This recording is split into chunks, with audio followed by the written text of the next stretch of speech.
episode of The Flank. I'm joined by Ben J. Nassim. We got Patrick Price, aka Aches, and then we got a special guest in the building, Boston Breach's very own, looking like $1 million from top to bottom. It's Anthony Zini. Tony! What up, Tony? What up, man? We're back, baby. How we feeling? Flank, Tony. what's going on? Tony, you are year one Flank Guest of the Year, and here you are again making another appearance to the show. How does it feel to be back? How does it feel, Tony? Oh, man. I'll never forget those days, right? We had some Cold War League play, hopped on the flank always after. It was me, you, and Ben, man. Since then, you've expanded your roster. You got Aches, which was a questionable pick, and then you have Duarte, Haggy, obviously a staple to the scene. So things look a little different, but still, man, it's good to be back. Yeah, it's good to have you on, Tony. Thank you for joining us. Today, Parasite ran into some problems. He's in the middle of a move right now and doesn't have his PCs. So Parasite will not be joining us tonight. Ben, how are you doing, bro? And I see Slay is already, Pat's already throwing up some memes. Listen, I'm not Slayer tonight. I am Rambo Ray. What do you mean you're Rambo Ray? What do you mean by that? What do you mean by that, Pat? I am Rambo Ray. I take second series off to go bowling every single day. Just know that. I'm Rambo Ray. I don't think it. Listen, let's talk. We might as well just get into it now while we start the show. I mean, we were going to get into that. I wasn't sure when, but we'll just start now. Clearly, a lot was said on stream. Ben, I know you talked to Bruce a little bit, Dashy a little bit. I'll kind of let you take the lead just because I feel like you're on point with this. You talked to him today. So give us a little update on kind of what's going on, what Dashy's been talking about, what he's been saying, and kind of all the roster mania fugays we've been dealing with today since this early morning. Yeah, so before that, there's an Optic podcast episode that came out yesterday. We're recording this on Friday. And they kind of talked about the roster change, and then Bruce was streaming last night, was playing 8's, turned the stream off, and then I guess decided to turn it back on and kind of speak a little bit on the situation. I woke up, turned my stream on, and then I was kind of watching all that stuff, and doing react, and then Bruce kind of pulled through. So him and I talked for like an hour and a half, and I think like a number of things, and then I'm kind of curious, you guys, because you're pro players, can maybe speak on this. Like the way that Bruce is describing it, like they had a lot of issues last year, especially after Ender kind of has hand injury in Major 2, and they never really got to the same sort of team chemistry environment. And then obviously he got dropped, then got picked back up. And then this year, like it was just never, like he felt like it was just a chalk team vibe. Like he said that he was the only one like talking after maps. It sounds like he has a lot of issues with Ray on a number of different levels. And he said a bunch of stuff about Ray, like your joke about bowling. He talked about how Ray didn't record like full POV VODs. There's just a lot of stuff, and I think he was definitely unhappy with the coaching. That's his perspective. So, yeah, I mean, my takeaway is that their team environment does not sound very good at the time, and I'm very curious, what they've done, since then, bringing on Kyle to kind of fix some of that. I mean, at least in my opinion, before we go to Pat, I just want to say I feel like the change was good for both sides. Seemed like the change was needed. I feel like Dashy, he'll probably go off and play somewhere else, and obviously the Optic guys. I don't know. It just seemed like there's a little bit of a disconnect there, and this might end up helping both of them. But Pat, go ahead. What were you gonna say? Well, actually, Tom, I was looking on Twitter because I actually saw a clip. I saw a clip this morning on Twitter. I had woke up. I was about to start working for the day. I was just browsing Twitter. Twitter's got that new like for you in the following section. I don't know why they did that. I hate it, bro. It's so but I saw a clip. And I couldn't agree more with something that was said. It was on a recent Optic podcast. It was the Optic Halo team, in fact. I believe Hitch was interviewing. I was looking. I can't find the actual clip. If someone can find it in the chat and link it, that'd be great. But there was a clip of Formal just addressing his feelings on coaching in Call of Duty. And I actually couldn't agree more. I think he was spot on. And I think that's kind of the reference that I want to make here. It'd be great if we could play it. But I know what you're talking about. I'll find it. Yeah. But I think that's kind of my take on this entire situation. And I think, I mean, obviously it's Bruce is obviously discussing. I don't think it's ever been a talent thing. I think it was just at that point where teammates just don't clash anymore. I think Bruce said in his stream like it didn't really feel like a team after a certain point. When you get dropped twice, it kind of happens like that. But But yeah, I think Formal's take on coaching is kind of just the where my head's at as well. Yeah, and just to expand on that a little bit, what he was basically saying, and Ben, I want to get your point, but I think Formal did say something along the lines of he thinks that COD coaches are useless. Like that's basically what he was saying. And he feels like a lot of the stuff they do is just kind of just like the little stuff that pros just don't want to do. What do you think about that? I think there's definitely stuff that pros would never do, like scouting opponent teams and keeping track of scrum records. But think about what you said, Ben. Hold on, before I interrupt you. Yeah. Think to what Tom just said was what pros don't want to do. Right. It's not about what pros can't do. It's about what pros don't want to do. We actually had the clip right here, so why don't we tune in and listen? That's the clarification that let's tune in, listen, and then we'll give our thoughts. Is there sound on this clip? Oh wait, I gotta bump it up. That I think COD coaches are literally useless. Okay. I think. What's the difference between COD coaching and Halo coaching? I mean, I'll die on this hill that I think COD coaches are literally useless. Okay. I think COD coaches just do stuff that the players don't want to do, like scheduling scrims and talking to their team and saying like which lobby to join. And like, I don't know. In my experience with coaches, it's like they tell you the other team's break-offs, whatever. I mean, we could do that. You could go look yourself and just go watch the YouTube video. Like, they're not doing anything I think is like, too hard. And I just feel like, I don't know, especially with like how much weight players put into coaches these days, it seems like they're actually affecting how they're playing. And I just think it's useless, to be honest. But in Halo, I think like a coach is obviously on stage with you. So that's like really important. Like there's another voice in the comms rather than just like a voice after the game's over. Like Jason's, I mean, I think the best coach in the league for sure. Like he was also like a winner, like he was winning a lot. So like he knows the little things to say in the middle of a tournament, in the middle of a game that just helps you like edge the other team out at the end. And that's like really, really important. What do you guys think? What do you think, man? You think he's spitting? I know it's a little bit different, right? In Halo, the coaches are on stage, right? So they can add a lot of input to the comms in the middle of a match. I definitely think as a coach, I feel like for me, their job is to be pointing out the stuff that players can't see while they're playing the game. You know what I'm saying? Like locking, like if there's anything that players miss while they're playing, that's the coach's job to pick up on anything that they might have missed, But other than that, I mean, I don't think coaches are useless, but I wouldn't say they're as good as coaches are in Halo just because Halo coaches are actually on stage. But Zinni, what do you think? I saw you shaking your head a little bit. What do you think about this? I think I used to share his opinion more. I think obviously players can do like, I guess a coach's job to a certain extent, but it's also like it adds like a different level of like time to it. Like for example, let's say we scrim 8 hours today. And then you would have to have like a separate, I guess, in-house team VOD session to actually like watch the mini map and have like an outside view. Whereas like, for example, if we lose a map or if I make a mistake, my coach is showing me the mini map right after that map and tackling it right there, which shaves like a ton of time. Whereas we'd have to have literally like a whole day to watch 8 hours of VOD to go through every single play and map.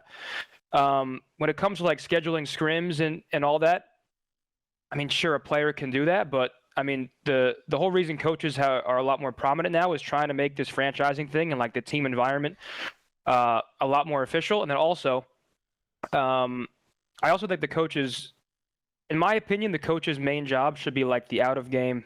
This is a Ben word, harmony for the team. More so, just making sure like people are respecting each other the right way and talking the right way and things are constructive rather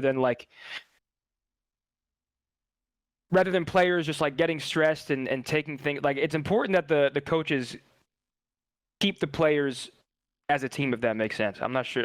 I'm trying to convey it. I'm trying to convey it the right way, like making sure they have a talk with a player who's been raging too much or is obviously frustrated with a certain player. Like just making sure the team is a team, and also, I mean, I think that's the biggest point. And also, they also have a different perspective where players just don't have time to sit here and look up other teams.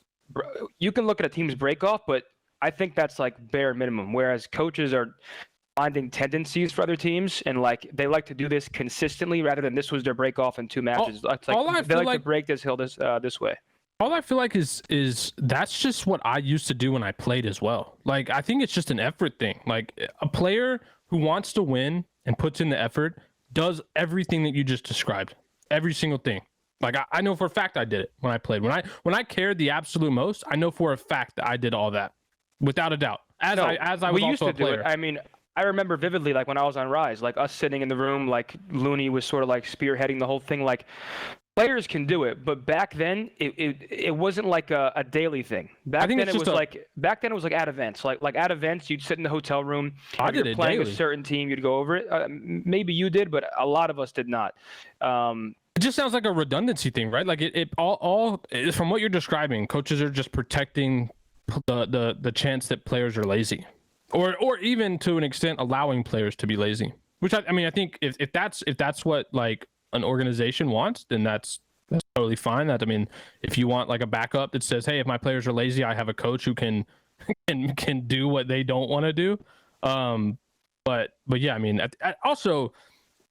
I appreciate your opinion a lot, but it does also sound like, spoken from someone that has a coach while Dashy is a free agent on the market. So, I mean, obviously, I'm not going to sit here and say coaches. Like, obviously, I guess I wouldn't say I'm biased. I truthfully used to share Matt's opinion more when he said like COD coaches are useless.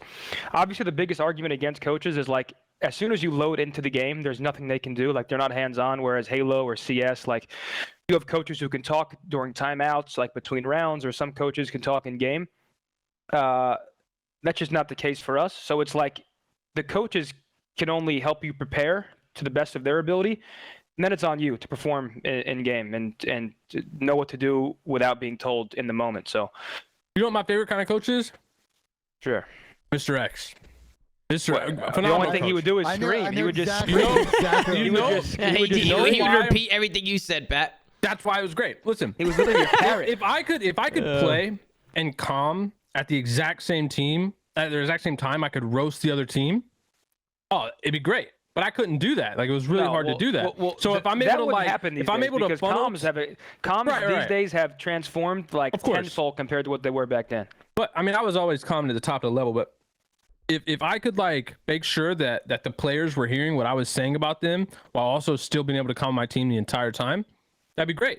I couldn't, and Mr. X was able to do that. He was able to echo exactly what I wanted the other team to know. And I mean, yeah, I remember vividly. That was phenomenal. I was very sick. true, Pat. It's very true. I remember I was sick as fuck, and I was playing you guys in I think it was Atlanta, and I swear to God, for 10 minutes straight, Zinni, you're nervous. Mr. X for 10 minutes straight on a loop. Zinni, oh my God, you're fucking nervous. 10 minutes straight is the only thing he said. He didn't contribute to the game.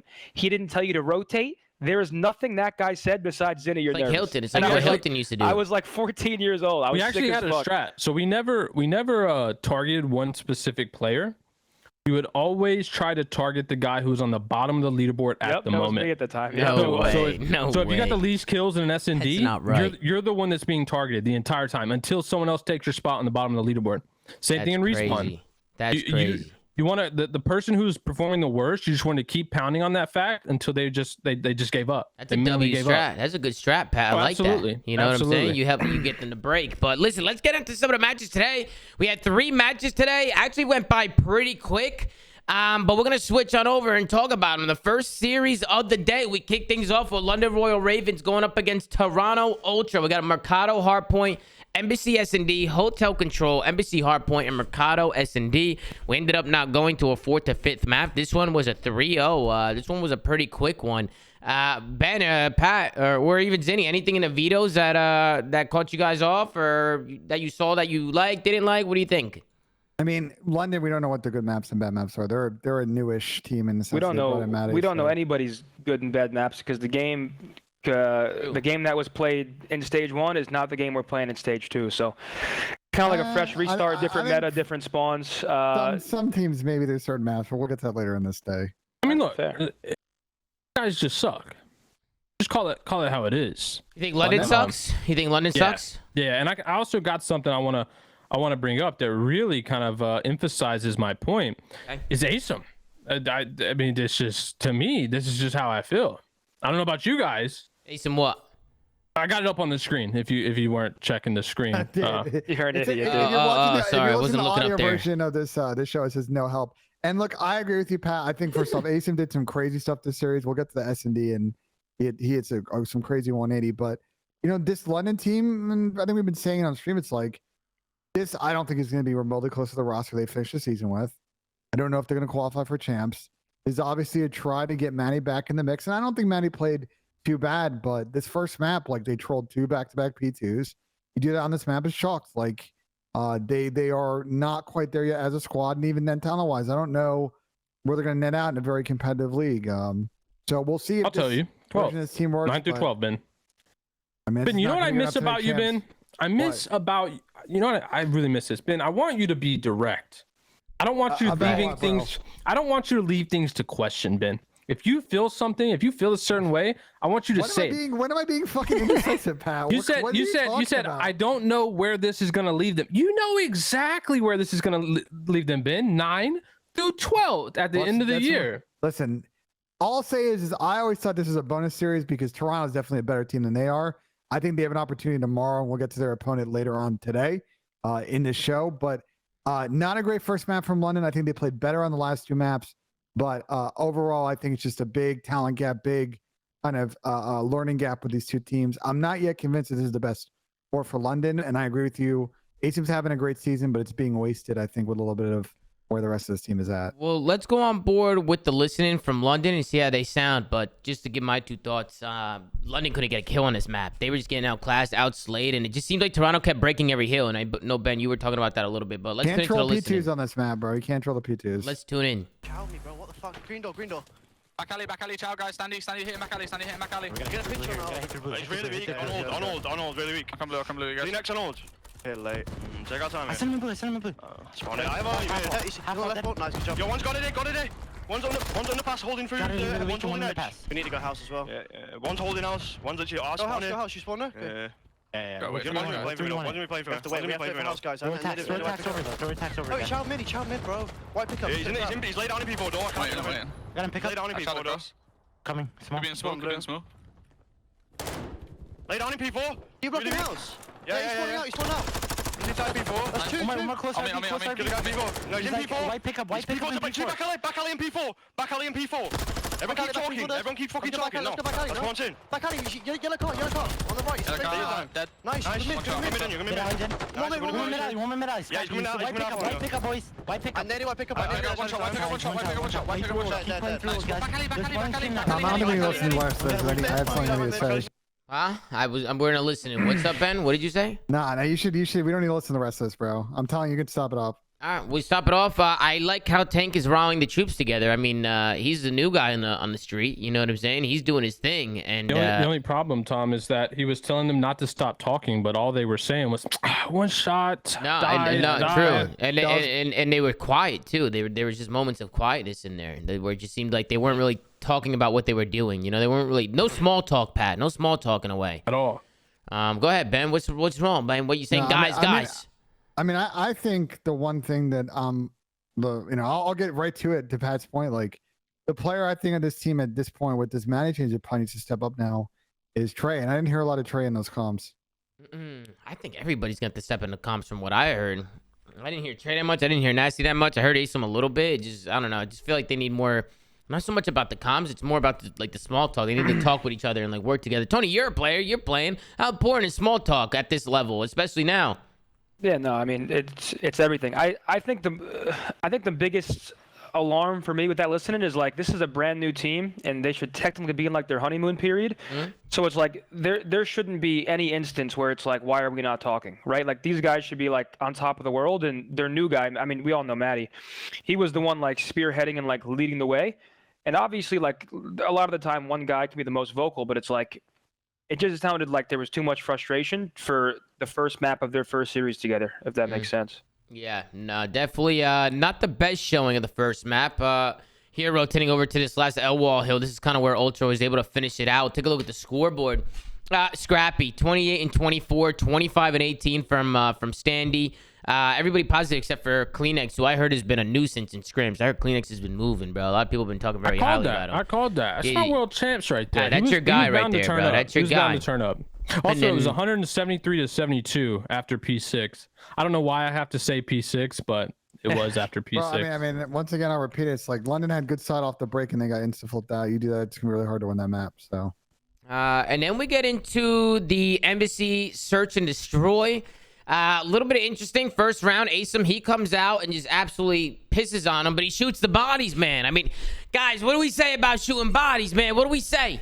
Didn't you start off like 8-0 or something? Yeah, he was pissing. Asim was going absolutely insane, and he had a great series. He played really well this series. But yeah, no, he was going absolutely crazy, and I think after we shot the bodies, he was like, "Oh nah," you know what I'm saying? They never win. Pat, I've never seen it. Pat, have you seen it? If somebody lights bodies, it still wins. I think you've done it once. I think you've done it once or twice. It happened to me quite a few times, probably 9 times out of 10, maybe 10 out of 10. I'm not too sure. But yeah, I mean, you can't shoot bodies unless you're gonna win. Period. You just gotta win. So. And then we could tune into a few rounds that I thought were a little bit trolly. One of them in particular was this one. Scrappy's left in a 1v3 situation, 10 seconds left on the clock. Nobody from London's picking up street, like low street. And Scrappy just waltz on in a 1v3, shoots him off the bomb, and just calls it a day. Wait, he won this? He won this. He shot him off the bomb, and then nobody was even there. I don't know if he just... You could see where he was originally. What the fuck? I'd be having an aneurysm. He was like in office, and they thought the other guy was gonna be like back office or something. They had no idea he was like middle flanking. So well, it was a good play. They saw him because he gets a kill in the back. So and then he just like completely changes his position. So runs through bottom office. Just that's how they. Yeah, no, just a really good heads up play coming out of Scrappy right there. And then we get into the next round. Again, you see the aggression from London. I like how London was switching up some of these strats, man. I would have liked to see some of the strats they were doing, like some of these rush plays. You have to wait for your dead silence. Like, Tony, how hard is it to make a play without dead silence in this? Like, I feel like it's pretty hard. Well, there's new sound settings. I'm sure you guys have heard. It's like sound equalization or something where, I mean, some of my teammates use it. A lot of teams use it where it just makes the game. Like, if you don't have dead silence, you are being heard across the map. There was a clip from, like, a search player where, like, they heard someone from, like, Hotel P2 to, like, top left plat. Yeah. So a lot of players are using it now. So, I mean, yeah, obviously, if you're not utilizing your dead silence, it's pretty self-explanatory. Yeah, and then as we get through some of these rounds, one interesting round I want to take a look at is the Dolphin Dive from Asum in this 3-3 round. This was insane. I haven't seen anybody do anything like this yet. This is a pretty ballsy play. If you guys die like this, are you raging? Because I would probably rage if I died from that. But you can see Asum gonna Dolphin Dive out the top, fucking take down Eli, and he ends up doing that a couple more times. I think he does it again. I don't even know how London threw this one away. Definitely felt like they gave away the 1v3. The 4-4 round, this is the round where I felt like they took too long. Let's take a look at it. Let's get your guys' opinion on it. Right here, I just feel like London, as time ticks, like they have to make a play. They have to get this bomb down. And they do a good job. Like, it's Cartier. He gets over to that A site, but he doesn't drop the bomb. He plays for a kill, and he does a good job. He gets one. I like this. He should have just stuck the plan right here, like right away. He kind of like hesitated a little bit. He planted on that side of the bomb and then ran around the truck. Like instead of, I don't know, he was gonna plant on this side of the bomb. Why not just instantly like wrap the bomb? That was very yeah, waste of, like, because he's elusive. Yeah, I would have liked to see him. I mean, Pat, what would you have done differently right there, other than just like plant the bomb like quicker? I mean, I would plan for nasty there. You make it a 2v2 situation, 15 seconds. Like, try and plan for nasty right away, and then just like dip out instead of challenging. They just like dip out, like run Dolphin Dive to your right, or just get the fuck out of here. Yeah, I think I agree with you. I think I do exactly what you just said. Tom, you're always so smart. No, you know me. It's like, you know, I try the best I can to like give my input. You know what I'm saying? Give my honest input on certain things. I just thought London took too long there. They had a minute to work with, and they didn't get to the bomb. They didn't plant that bomb to the last like 10 seconds, and that shit never works, Pat. I hate when people plant in the last 5 seconds. I hate when they do that. Just because I feel like they get swarmed as soon as they get that bomb off. But then we get to the... Don't really give them a chance. You get the bomb down, get the hell out of there. Now you're on the defense, you know? It completely changes. But this is kind of where Ultra was able to close it out, man. And it was Asum who was almost able to get the retake. The streak comes out. He gets him on a bomb. Which, Tony, how do these streaks work? Because you can see Kleenex there. He's sitting on a trophy. Go back. Hold on. Rewind it. Let me see it. You can see Kleenex. He's sitting on a trophy right here. Trophy goes down, right? And then Asum comes in with the streak, and I guess there's a radius, like a certain radius, or is there a way where you could just blow up, like... Let me see the streak. And then Asum, he just kind of streaks, like, from really far away from Kleenex. The trophy is not able to stop it. So I just thought that was a really good heads-up play. And then I like the route Asum takes. And he ends up doing the mid-jump. The trophy was just, like, too far in front of him, no? Because the trophy was, like, front side, and he landed at, like, front PD, kind of. Yeah. So I think just the radius. Also, if you smash the cruise into certain walls, then it's like there's no trophy there. You can't see the trophies when you're cruising, right? Like, you can't see them on the ground. No. So it's like, you know. And then you can see Asum, he was able to get 3, and then it just ultimately wasn't enough. As Toronto, they were able to get that bomb down. A nice little rust plant. They play for top office. Pretty clinical. Take a look at the final scoreboard. 17-6 for the loss for Asum. Nobody else has more than 6 kills. So Asum definitely that one trying to do everything he could. It's 10 and weird 7 from because of scrap. how impactful of a playstyle he has, where it's like if that player has 17, it makes no sense to lose the map. Like, Yeah. let's say it was Trey who had 17. He's like a main AR. He's not going to be as impactful as like your main Vaznov player. For your main guy to have 17 and lose is just, it's nearly unheard of. Yeah, nah, he right there. That's just a map that hurts, man. You could drop 17, you're twisted, and didn't play out for them. And then we get into the hotel control, which is eventually where Toronto was able to find the 3-0. And going into the 1-0 round, I know it was Toronto who won the defense pretty comfortably. Push out that bedroom, do what they got to do. But this round, I don't know what happened to London here. A little bit of a collapse during the listening. So I'd say we go into a listening with the Toronto Ultra. They end up closing out this offense. Let's tune in and see how they're able to do it. Yeah, one's couches as well. Stay alive, Scrap, okay? He was top bed. I'm native, bro. I'm probably dead. He's low bed. Low bed, I don't see it. Scrap. I don't see a low bed. In the lobby. Oh. Just jumping around. In the lobby got me. We top bed probably. Yeah, it's Still straight. behind lobby bar. On top Don't bed. top. He's in top bed, the right corner, bro. He's on the bed now, pushing towards cat room. Didn't go cat room. Got him. That's him. Might Low be bed. another one low bed. D1 and close bed. On the mid block. Dead. Nice, two. Low bed now. Low bed. Running at one's couches as well. Dead. Couches. I see couches. He's just screaming. Trying couches. Couches. Couches Weak. dead. Nice. We can get a point here. I think he's close already. Probably house. Towels. I needed him. It's open. lobby. It's open. What do you want? I'm I'll absolute. pick him mid up when I Yeah, spawn. just pick it up. Relay. Good, I I'm saw holding Towels. T2 I didn't drop. spawn mid. Mid chance, hit the close left corner. Nice one, close left corner. One shot. Couch, maybe. Absolute D1. Last guy above you. Up him fast, Eli. I reach out. He's D2 or D1. Got him. Nice. Got his point. Get point. D2. I pitch. Look at that. I have D2. Pinch.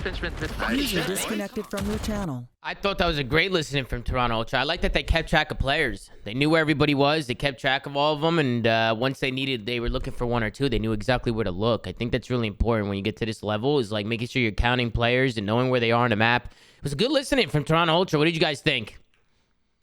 Yes, I mean, their comms are good. Go ahead. Yeah, they just have a good. I mean, this team will always have good comms, right? They just have like. Obviously, you have like Scrappy, the energy guy. You have Toby, who's calm, but he's also like a really smart in-game player. And then Jamie's just like that sort of standstill, I guess, leader type guy. I mean, I feel like every time you watch Toronto, there was a few times in the past where it's like they sounded dead, but they're a pretty consistent team when it comes to comms. And it also helps that like they're just in my opinion, a consistent team where it's like you know what to expect, not only from them, but like from the outside looking in. Like it just comms sort of come more natural when you're playing the game the right way and you know what your teammates are doing, if that makes sense. So I think like just their play style and their consistent play style as a team and their communication just go hand in hand. It's like the game kind of just comes to them. Yeah, and they did a good job too when people are pushed out bedroom here, when they're on the defense pushed out. I think Toronto did a good job like staying patient, checking their corners, like clearing things out together, like picking up their trades, like they did a good job there. Because, bro, you know how many corners are in this bedroom area, bottom bedroom, top bedroom. There's a lot of corners. You got to clear it out together and play together. You see a lot of teams, they funnel one by one a lot, and they kind of get caught in like a cycle. And they never actually get like a clean wipe. So good plays from Toronto there. Then we get into the overtime. London was able to take it back a couple rounds. But it was Toronto who ended up getting at the end of it that defense and just making it hell for them, man. Making it hell for London, pushing out their kitchen, pushing out their spawn. It was Tank who was trying to make a play over and over again by this B site. Right here, I thought that London might have had a chance to get this B point. They would have got this B point. I could have seen them maybe stretching this to a fourth map, man. And maybe they would have got that A. But even now, I mean, Tony, I know you scrim the game every day. That A point's hard to get now, too, sometimes. People are really good at holding that, too, now. Yeah, I mean, you have these headies all around the point that are pretty much just snake warfare, where you're constantly bobbing up and down, and you have those two little doorways. So if you have the spawn and, like, you have kitchen pushed out, let's say the only point to capture is A and you have kitchen pushed out, they're spawning like back bed, right? So you're either forced to wrap all the way back kitchen, which takes time. And yeah, like towards the beginning, B was the harder point to get. I think they're equally now tough to get. A is just, it's very easy to manipulate A, if that makes sense. Yeah, and you can see the final scoreboard. Scrappy 34-21, Standy 35-24. Really good maps, or good map from Scrap and Standy there. And then on the other side, everybody just negative except for Tank, except for Maddie. Scrap's trying to get it going, but London end up getting 3-0 today. What's next for these guys, man? Slayer, Pat, you got anything to say about this? Ben, any final thoughts of the series? One team in this matchup, the one that got 3 map wins is the decisive team. I think London need to get there because watching Toronto play, they just react to situations a lot quicker. I think the benefit for London is they play one of the teams we're about to talk about next, Minnesota Rokkr tomorrow, and I think that's an opportunity for London to finish this week 1-1. Oh, they didn't show the vetoes till after map 1 in this one. That's interesting. 206.43. I was wondering, like, why the heck I'm... They did that a couple of times last year just to, like, get in the maps quicker, I think. Yeah, that's... I'm not sure how I feel about that, but go ahead, Pat. I got bad news. What's up, Pat? Talk to me. I need to blow it up. Who, London? Which are we blowing up? I need to blow it up again. You need to blow... You want to blow up London right now? I didn't like the blow up they did, and I need another blow up. You want to blow it up against Pat? Who would you get, Pat? Who would you get? That's tough. I did see Paul X after a 6-day hiatus said he's changed his life around, ready to come back. So that's always. I believe it was a 2-day hiatus. Oh, a 2-day. I thought it was 6. My bad. 2-day. I mean, 2 days. Hey, we live in a fast world, gentlemen. Things can happen overnight. So yeah, I mean, I think maybe you look at that option, maybe not. But I think they need to blow it up and start exploring something to get them some wins. And if not, maybe that ASIM guy can land somewhere that his talents can be appreciated. I don't know. I feel like especially you. I feel like you jump to like your opinion's your opinion, but like I would see how tomorrow goes versus Rokkr. I think Toronto is like. I'm not saying Rocker's not, but Toronto is like always such a super well-rounded team, especially in Surge, that they're always a tough team to beat. I think tomorrow's like the real test for the new London roster. It's like, what can they do versus, obviously we beat Rokkr today. They're obviously a great team, but if I would see how the Rokkr match goes before I jump to that conclusion. So you want to wait till a match, the result of a shitter versus shitter match to determine what you want to do with the roster? I mean, you said like we just made a change. I mean, we live in a fast world, and metas change and teams change. Like look at last year, for example. You had Thieves. Actually, I'm not going to use that example because Thieves might be a little bit of an anomaly. But like Seattle, like you have Seattle who has a terrible stage and then comes back and wins a major. Like I feel like in our game, at the flip of a switch, teams can change. I'm not saying this team will do that. I just think you jump to conclusions a bit about rosters. No, I may, but I'm also right most of the time. I got to back Pat up here. I think this is an evaluation a couple of weeks for London, and they got to decide after Major 2 what they want to do with this team, because I don't think their ceiling is. It's not like Seattle, where I think even when they were inconsistent, their ceiling was still insanely high. I don't think this team's ceiling is there, and I think they got to figure out like how can they best. Really, at this point, it's probably what can you put around ASIM to make this team very good, because he's clearly a consistent player on the team. So.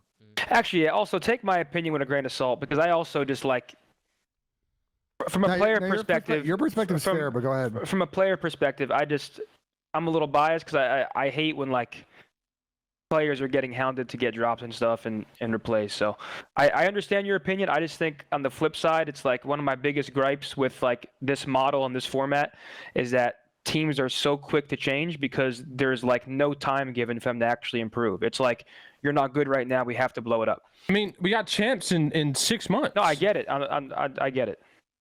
All right, let's move on to the next one. We got Boston Breach going up against the Minnesota Rokkr, Fortress Hardpoint, LS Silo S&D, Hotel Control, Mercado Hardpoint, and Mercado S&D.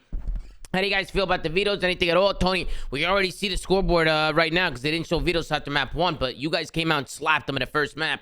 Talk to me a little bit about that one. How'd the team feeling going into it? I know at the event, Big Wake, right, was sick. Yeah. Wasn't able to play through the whole event. You guys ended up having to pick up beans, kind of tosses the whole floor around. So how has practice been like? What was your mindset going into it? And how'd you guys come out swinging in the first map? Yeah, I mean, obviously stage 1 didn't go as planned. We started off 2-0, and then we choked 2 matches versus New York and LAG. And I said it in our docu-series. Make sure to check that out. We didn't really lose confidence after that. Like, we weren't discouraged. Like, those matches were genuinely, they just felt like matches that we had in our grasp, and we just let them go with misplays and things like that. So Major, obviously, I mean, no one could have anticipated our main Slayer to get sick, and obviously Beans is like best case scenario to have someone like Beans on the bench rather than Coach Zed or someone coming in. So we tried our best. Obviously, we took 2 hard points versus Vegas, but I think after our first week of stage 1, it was like a series of unfortunate events. So we had to have a short-term memory with that one, and now practice has been going incredible, and obviously our first match is starting off strong. So the mindset is stage 1's in the fucking past. We can't go back and change it, and now obviously with our major coming up, like we want to represent Boston at our home event to the best of our ability. So practice has been going really well. And obviously to speak on this match, when I joined earlier, Brandon mentioned flow state. I think this match was just like a flow state type series where at least my personal feeling during it was just like, there is no world where we're losing it. Like I think in certain series you can, I guess, feel when there's no way you're going to lose. And this is one of those series where it's like, we could do no wrong. Every decision was the right one. We were communicating right. There was no gaps in communication. We were keeping track of players. It was like we're here to play. Is the way I felt. Have you played this team a lot in scrims? And so, like, do you guys not at all? No, against them? Not at all. No. Yeah, it is interesting. I mean, you knew you were playing them too, so I guess you. Yeah, no, teams don't scrim teams when you're playing soon. Yeah. I mean, like in general, this season before, like. Oh yeah, no. I mean, Rokkrs. I mean, honestly, I think Rokkr is a way better team than they showed today. I think I wouldn't say I was surprised, but like Rokkr is not a team that you can walk over on a consistent basis. Like this series felt like there was something wrong with that. I think we were playing great, but I also expect a little more out of them, and that's not like a negative thing to say. It's more like a positive. You don't gotta say that, Tony. This is a team I think Pat and I may not agree with you on this one. If you want to lead on that. Listen, Minnesota's hard point has been pissed for a minute now. It has. Listen, I think it's time that we call it for what it is. Minnesota Rokkr project has failed again. For the, I don't know, what's this, 3rd year now? Maybe it's 4th. I'm not sure. But in the CDL, there's a 4th year in the CDL. Okay, so 4th year. You're blowing this one up too, Pat? You're gonna blow them up here too? Hey, listen. This guy's nuts. This guy's nuts. Y'all were high on these guys in the offseason, and like I was really hesitant about this roster. I know we were high on the talent this team was getting, but they just make weird teams. Like the composition of players that they put together, I just feel are weird. To me, it's just a failed project. I think, Ben, you mentioned obviously a lot of money went into this roster. So shout out Rokkr for being a phenomenal org, but they've put a lot of money in a lot of rosters, a lot of years, and I just don't think they're getting results at all. So, Tony, I think you said that they didn't show to their potential. But they never have. This to me, this team just stinks. They absolutely, for the caliber that this org wants this team to be, they absolutely need to blow it up. Here's my without a doubt. I don't like. I don't know.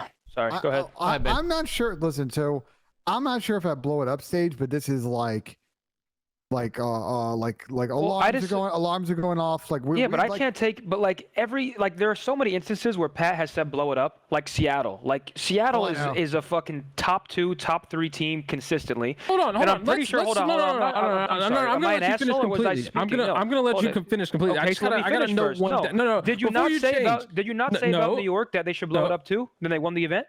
Gentlemen. That's completely irrelevant. The Let Seattle them go, thing, Ben. I want to specify on the Seattle thing. I have never said that the Seattle roster just needs to blow it up. I said specifically the Seattle roster, if they want to compete for championships, be number 1, then they need to pack a punch. That's what I've said. But they could have won. Okay, listen. Coulda, shoulda, woulda. Did you see Kismet? Yeah, Kismet was laughing mid-series, predicting how bad they're going to beat Seattle. Okay, but you're arguing on the premise that we play a consistent game. They also got lucky the series before that. Where, like, you're implying that you can build rosters to win consistently. If you could build rosters to win consistently, FaZe would win 6 out of 6 tournaments a year. I mean, we still don't know if they're gonna see if they can get Dashy for Slasher, and that reality might come true. Wait, but hold on, Zed, no. Like, I see what you're saying, and winning's obviously difficult, but like they're also an example of a team that's made it to Sunday at pretty much every event outside of like 2 lands. Dude, they're a very consistent team. All I'm saying is we play a game. We play a game where teams winning multiple tournaments is not like very frequent anymore. Like the competition is at its highest every single year. I would argue that this year the competition is the highest it's been in CDL history, and it's like if you want every single team to blow it up after a couple bad matches or a bad stage, you're just gonna have like a never-ending cycle of rosters, and there's going to be no way to actually support teams or like for teams to get better. It's like, how the fuck can you be a fan of a team from a fan perspective if they're constantly changing? And how can you improve as a team if the moment you have a hiccup, you're changing immediately? I agree, Tony. I agree. Roster changes wouldn't impact whether you're a fan of a team or not. I mean, like think about sports. Okay, listen. I think that there are certain instances where roster changes make sense. This roster we formed is dog shit. The composition's wrong. Personalities are clashing. That's different. But for I'll use Rokkr as an example. Looking at this roster, there is no one that can tell me, or that's going to tell me that Rokkr can't go place top 3 at the Boston Major. Like saying they're capable of a fluke performance and wanting to build a championship team is not the same combo. They have good players, and if they put it together and if they improve and like they have good practice, like this is a team that can make runs. Like to act like they can't is fucking stupid. They're getting 3-0 blown out by a team that was on the couch on Thursday with me. As the only active player in this call, not a single player would have assumed that New York was going to win Major 1. Not a single team would have said New York is the favorite. Okay, so we can say the game sucks. What does that have to do with teams' roster changes? Seattle was going to come and play second. It's just, I think you jump to conclusions right too quick. I'm not going to argue back and forth. And obviously, listen, kids, I see you in the chat. You guys are obviously gross. But going into that, I don't think anybody had you guys as favorites. They were not like some high betting favorites. No, they weren't. It's just like certain teams hit a certain stride. They hit momentum. What does that have to do with changing rosters, though? Look, guys, what do you mean? Because a roster change that let's say this team blows it up, that can still be true. Right? If your thing is like it's just the game, teams could get hot, any team could win because the talent is so high. Then the exact same thing would be true if you made a roster change, no? I'll ask you this: if you're Rokkr, what do you blow up? Like if you're Rokkr, what do you blow up? The whole thing. I get rid of everyone, to be honest with you. I can't take that. I can't take that opinion serious. What are you gonna get? The whole thing, and then who are you gonna sign? Well, this goes back to the offseason, though. I wouldn't have signed this roster. What would you have done? Well, the landscape looked different. I have to see who was free at the time, but I absolutely Wait. Well, I can't say that for certainty because I don't know who was free at the exact time they could have got. They wanted this roster, right, Ben? They wanted this roster. This is a fucking great roster. Yeah, exactly. I could have made a phenomenal roster, much better than this. No, you couldn't. Listen. No, you couldn't have. $1 million a year for 3 years. If they sent me that contract in the offseason, this Rokkr organization would have a championship caliber team. It's just a fact. I would have made a better team, period. No doubt in my mind. Listen, I want to indulge Pat. We got better players. We watch this. Ben, take the floor. Let Ben take the floor here. Go ahead, Ben. I think, Go ahead. I think, Zin, you're making a good point, right? I think like teams shouldn't ideally chalk themselves after like one major. The only thing I'll say about this Rokkr team, and that's why I think there's sort of an alarm bell situation, is I look at where their map pulls at, and again, we're only into the beginning of Major 2. It's early. That's why I'm not saying like they didn't change. But I'm looking at kind of how they played, the maps that they're good at that we've seen so far this season, and how they stack up to a lot of other teams. And I think the top 8, top 10 has gotten way better this year compared to last year. And even though last year, fucking Vanguard, all that shit, like I think with Vegas being a competitive team this year, how good Toronto is, how good New York is, like there are 9 or 10 very good teams in this league. Suddenly, when I thought Minnesota might be 6th or 7th, they may be 10th on that list, and I don't know if that's good enough for them. Where do you guys get the 9 of 10 good teams in the league? Are y'all seeing rosters that like are Superman on some of these teams? No, but how is there 9 through 10 good teams? I also think that like, I don't know, Ben, I think your perspective on like the league. Okay. Would you agree that this year is like the most competitive the league has ever been? Yeah, I think it's pretty competitive. I think the teams are good. I agree with you. Okay. I think this is the most competitive. Okay. I think it's debatable. Okay. I'm not sure if I'm saying I'm agreeing for one event. I don't know if I agree for one event. My example is this. I'm not sure who you think the 12th place team is, right? Whoever it is doesn't matter. Let's use whoever you think is the 12th place team as an example, right? Yeah. Do you think the 12th place team can make changes to then become a top 4 team? Yes, because Bruce is sitting on the bench right now for Optic, and I think he could probably change. And you think The Bruce would skill want to go factor. to the 12th place team? That's an entirely different conversation. But do I think that he could help that team? Sure. Yeah, think about this. Zen. I think the offer is what matters. Like, I think teams need to want to improve. Like, all I'm saying is, why do dude, you want to be 12th? But maybe I can get 6th at this event. I'm not saying teams should be complacent. I'm not saying teams should be average or want to be average. But someone has to be in fucking last. And just because you're a 12th place team doesn't mean you're unable to compete. Like, I'll use this may be crazy, but Paris was 2-3 in 2-23 in the league last year. They were not an easy team to beat consistently. Like they had close matches and going into them. All I know is times have changed, bro. We're giving credit to teams that are 2-23. We're saying they might have been 2-23. They were still a good team. Those guys are terrible. Times are just different, bro. Maybe a bad example. All I'm saying. Can we back up and talk? I want to just talk. I see what you're trying to say, Zen. I just want to talk specific to Minnesota, bro. I know what he's just trying to say. Your example is just bad. I know what you're trying to say, Zen. I think I want to finish my thought on Minnesota, which is like, bro, I'm just kind of like tired of waiting for us to have a good Minnesota team. Dude, I'm sorry, but give me one player that you slot in for one of these players right now, because I'm genuinely curious. Cammy had a 0.6 today. That kid's one of the best flex players in the entire game. There is nobody that you're replacing Cammy with. That one's out the door. Afro. I mean, mate, that one. No one's replacing Afro. No one's replacing. Who? Bro, who are you replacing? I listen. I like Cam more than the next guy, but so far what we've seen through him through a stage in one match, like it's not. He's having a down year so far. Like he definitely has to step it up a bit. No. That's fair to say. I like Cam too. Yeah, hold on. Yeah, no, I'm not saying Cam can't improve, but Bance and there is Cash, no one. There is no one you're getting to London for a seam. There is no one. There is no one that you're replacing Cammy with a higher ceiling than Cam right now. Wait, what did you say, Pat? What did you say? I said Bance and a little cash to London for a seam. Make that trade. Let's see, what can I do? I'm gonna target Dashy. Dashy's my absolute go-to here. I think this would be a team decision. I wouldn't trust the coaching staff that's currently on Rokkr to make this decision, but I would look at this at who I want to replace Dashy with here. And then London would never do that. London would never do that, Pat. These are unrealistic changes. You know what I'm saying? Go ahead, Zen. Go ahead. I see a lot of people hating on Bance too. Why? And they are horrible. Like okay, Bance is gonna be like the scapegoat for this team, and also just in case you think I'm biased, I'm pretty positive that Bance got me dropped from Ultra before you think I'm sitting here defending him. But I'm throwing a second rounder, Tom. Nobody sees what Bance actually does for a team. London's not getting rid of Easton, bro. I don't know.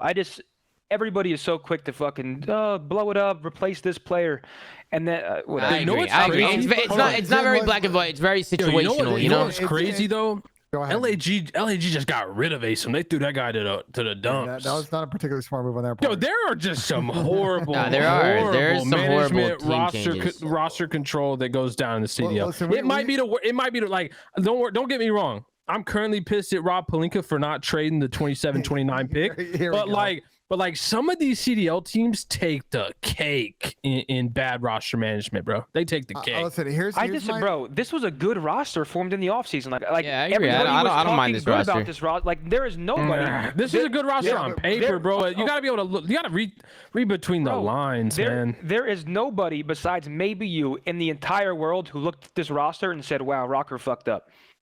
No, I mean, I'm not disagreeing on built different, Tony. There's no argument there. But at the end of the day, I mean, I don't think this is like a fucked up roster. But I think to Ben's point that he kind of brought up earlier, like the amount of money and the seriousness that this Minnesota Rokkr organization takes the position they're in, I think they did fuck up. Like I didn't look at this roster at one point and think this is a top 3 caliber team all year that can contend for championships. I did not think that at all in this offseason whatsoever. And do you think that they could have done anything to change that? Like for the amount of money they're spending, absolutely. But who? They're offering max contracts. Like, yeah. Give me an example then. I'm waiting for you to tell me. I would have to go back to the offseason before certain people got signed. Yeah, but they were not. They were the first crack at all these free agents, Pat. They could have signed anybody. That's what I'm saying. If they were the first crack, then they could have got anybody they wanted. So give an example of a team you would have built. You knew who was a free agent. So I actually don't. You gotta send me a list, Ben. Making it without a list is hard, bro. But Austin was gonna go to FaZe no matter what, because why would you not? Then honestly, the only free agents was under were contract, Afro, wasn't he? Hydra. I am telling. I mean. Oh wait, Hydra was free?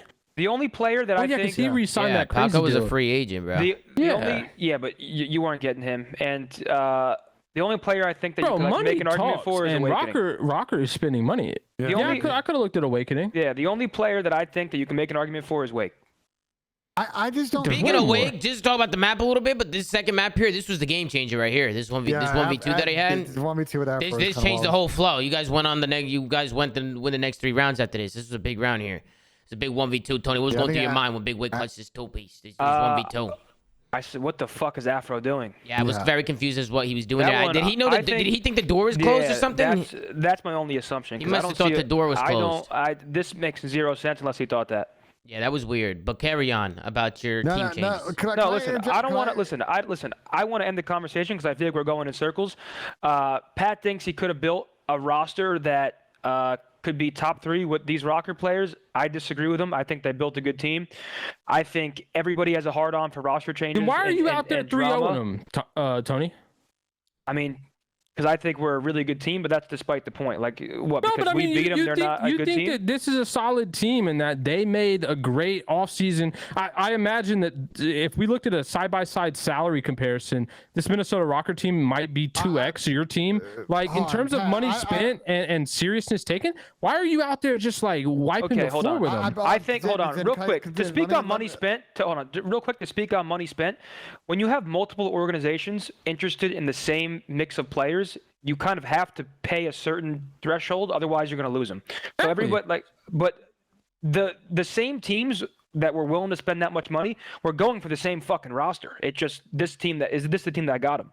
Oh, call out what orders for going for this roster now. I want to get a word in here, which is Zin. Go ahead, Ben. I agree with Zin, bro. I don't think you could have built a better roster on talent, but there's a problem, Zin, is if they come out to this stage, let's say they go 2-3, miraculously make winners and then get top 8. Do you think they're happy with how this major win?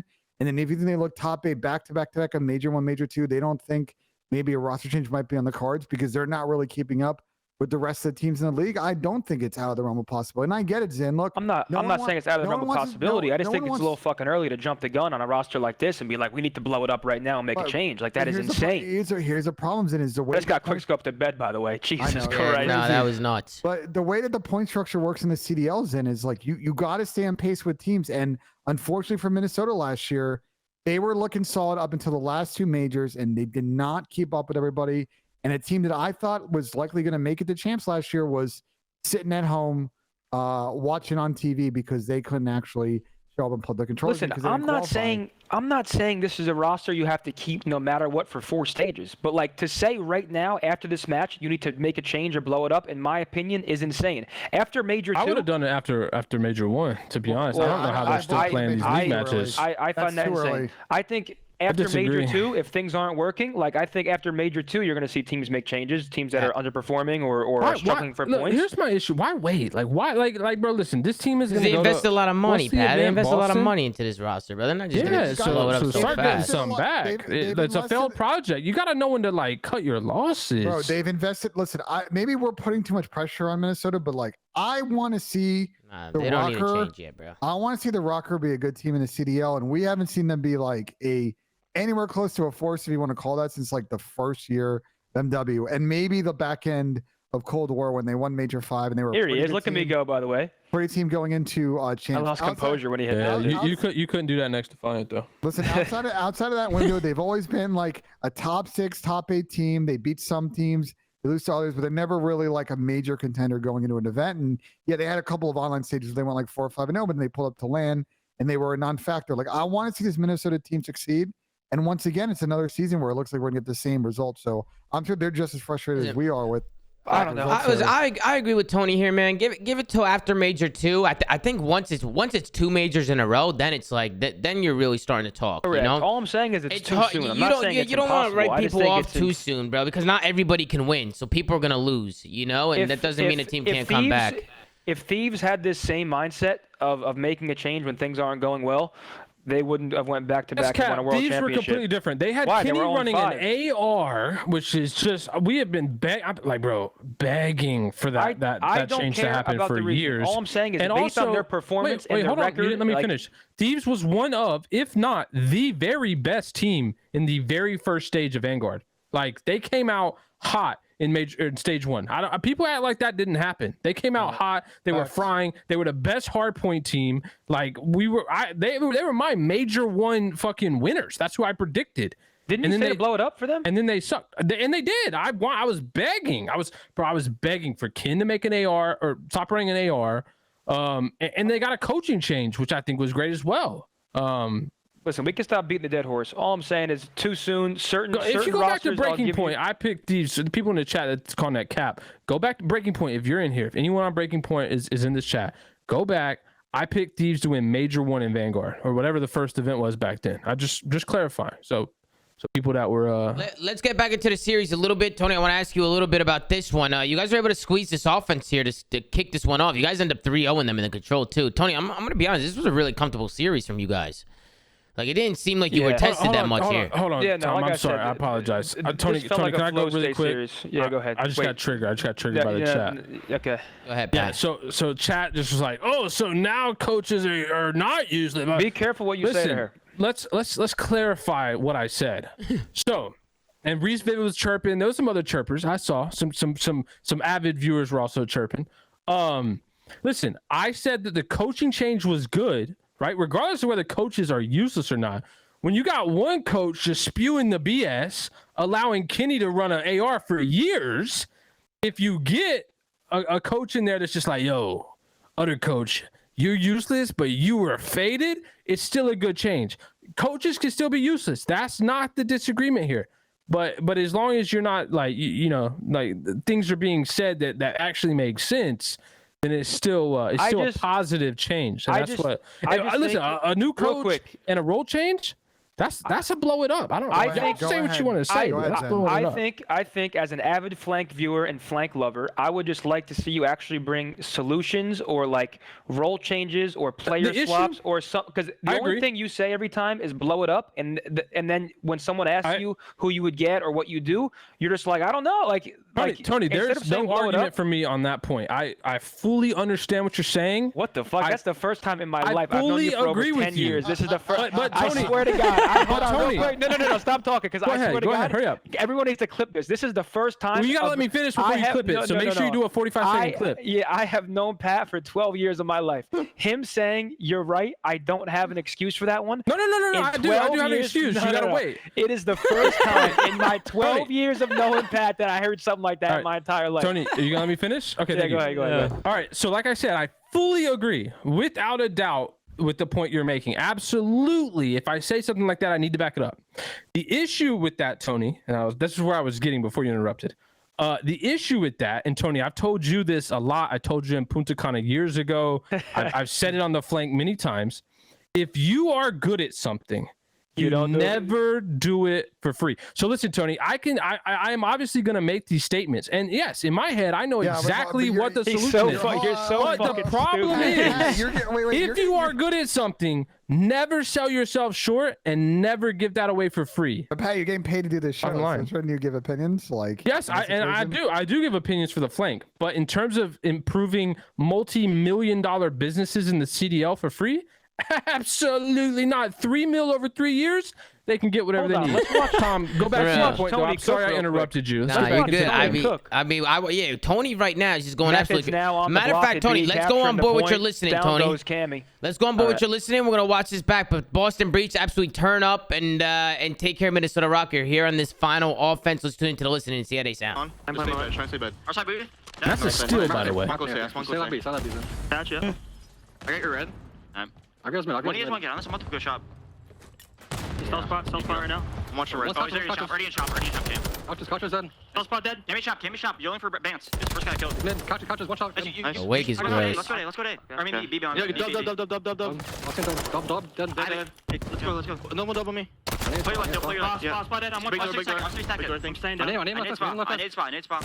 All these guys just wanting small. All these guys just wanting small. I'm looking I at think you're. I'm just sitting shop. Yeah, play your life. Watch my right desk. Right deep right desk. Deep right desk. Nice. All these guys wanting small. Show me. Watch you there. Where? On your right desk. Two, both desk. Dog out. Nice. I'm sorting one. I'm gonna run mid. Just stay behind the cube. Stay behind the cube. I can help when he can touch that. Tony. Deep right. One's left. Watch your right deal. I'm gonna go big door. Bottom bed down. No, one step. Big door down. Just get it. I follow mid. You guys can do Yeah. Oh, Tony. Just get it. Yeah, go away. Attaches in our like long area. They go double. Bottom long deal. He's our bottom plat. Yeah. Our bottom plat van right now. Cap this and we have a I streak. got you red. I got their side red. Alright, one's top guy, I think. Play for Dill back here, bro. Yeah, you can Laying play down long. Laying down long. Long ran back. Double one shot. Our van one shot was long. They might find me. Double was one shot. Ran back long. Double again. That was my assist. I'm gonna go check. Yo, I need to hit you. What's here? Yeah, copy one shot. Attach it down spawn. I'm still one shot. I Go can't around spawn. here. You Yo, got me I'm streak. I can speak whenever. You let me know when. One's got this, okay? Yeah, I got. Wow, great listening, man. Tony, you guys are counting players, working trades, you're winning gunfights. I mean, you guys are putting on a show here. You got 2 ticks on B. Once you get those 2 ticks, Tony, it's easy, bro. I feel like you could get that 1 tick pretty easily. But Yeah, no, we made certain mistakes in stage 1 that like are sort of ingrained in our brain now to not make again. And obviously never say never, but a lot of people use like losing is learning as like a nice little scapegoat to losing, but like we genuinely, like there are certain mistakes that we made in stage 1 that if we made again, I think Denz and Zed and Josh would literally fucking smack me around. So I think we've been trying to implement a lot of, I wouldn't say new things, but like a lot of our bad habits we've been trying to scrap, and I think this series was like just a flow state series. Hey, take a look at the final scoreboard. 18-12 from you, 21-18 from Vivid, 17-10 for Awakening, Nero 16-14. Everybody positive. You guys outslayed the hell out of them. And then over on the other side, Minnesota Rokkr is just everybody negative except for Afro. They just struggled, man. They just struggled to keep up with the slaying department. I know, Ben, you were talking about Boston having a lot of takeover players. You know, I feel like teams that have a lot of players who can take over like that, those are teams you're going to have to outclass, man, because in the slaying department, they're going to be hard to beat. You know what I'm saying? Listen, Zen just sometimes is just big chilling, and he's got all these players pushing out cuts, and he's just vibing. And this is one of those series. Then obviously you played well. I'm not saying you played bad. I mean, I have 3 Slayers around me. I have to get in the hill. I have to know what to do and when. And obviously, I want to get kills and slay and do my thing. But Zen, actually, with players like this around me, it's less of the pressure on me to slay. Go ahead. No, yeah, it's a good point. So how do I say this nicely? Listen, be as blunt as you'd like. I'll be all right. Okay. Do you think your team would have been better off if you dropped Capsule and Tej, I don't know, 8 months earlier? No, because we had a very good team at the beginning of the game, and then as the game transformed, certain play styles changed and didn't mesh as well. You wouldn't have preferred to have a different roster throughout that season of Vanguard and maybe not place where you placed? No, I think we underperformed as a team multiple times, and we lost to teams that we shouldn't have, and I don't think it was either of their fault individually why we lost series. Okay. They were never be able to get. How are they going to be able to get Big Wake? He was attached to a team. You didn't have to get Big Wake. There was plenty of players you could have got last year. A lot of people at free agents last year that were getting dropped, or challenger players that are now in the league. Like, it's just a question. I was just wondering. They formed their team in when did your team form in like the end of December? Yeah, we were last team to form. The 9-month season. But they were last because of the whole roster spot situation. Yeah, but I'm saying teams broke up mid-year. I'm saying you could have made roster changes mid-year after poor events or whatever, and you stuck it out. You stuck it out because we were the best team average for the last 3 events of the year. And we just underperformed. Heavily debatable, but it's not. I mean, it's a fact, and you have no idea how we were playing this script. Let's move on. Well, let's move on now. Let's go to the next series, bro. We had a good series here in the third matchup. We got Seattle Surge going up against the Vegas Legion, Embassy Hardpoint, LSC, LSD, Fortress Control, Mercado, Hardpoint, and Fortress Search and Destroy. Vegas came out and took down Seattle. Pat, let's start with you. What do you think? What do you think about this? Vegas coming out, doing what they got to do. First map was an absolute nail biter. It was back and forth the whole time. Hey, Tom, you know who else was absolutely disgusting in this game in scrims in the beginning? Who? The Las Vegas Legion. People were talking to them like they were the 96 Bulls. What they were doing in scrims in the beginning of this game. And they play good on land too. Yeah, I mean, but they look good on land, Pat. They look pretty good. They look alright. I mean, They look alright, but everybody can't be Everybody can't be the top 3, Pat. I wish everybody could. Listen, you gotta try, and then if you can't, then that's when you say you can't. Don't tell me you're gonna blow it up again, Pat. Wait, Tom, can you go back to the videos really quick? I know you're starting to play the gameplay. I listen. We gotta talk about something real quick. Want to go back to the videos? Of course, Ben. I mean, you gotta give me a second here. User Boom. was moved to your channel. There you go. I want to see these S&D videos. Is this did Clay join us? I want Clay to unmute because I really want to ask him a question here. We'll go. If you're gonna ask him any veto questions, he's not gonna answer. Clay, so tell us how you do your vetoes. No. Clay, what were your thoughts? What were your thoughts when Seattle banned Hotel S&D against you guys and let you guys play Fortress? I'm pretty. I think that might be wrong. You think it might be wrong? It might be the other way around.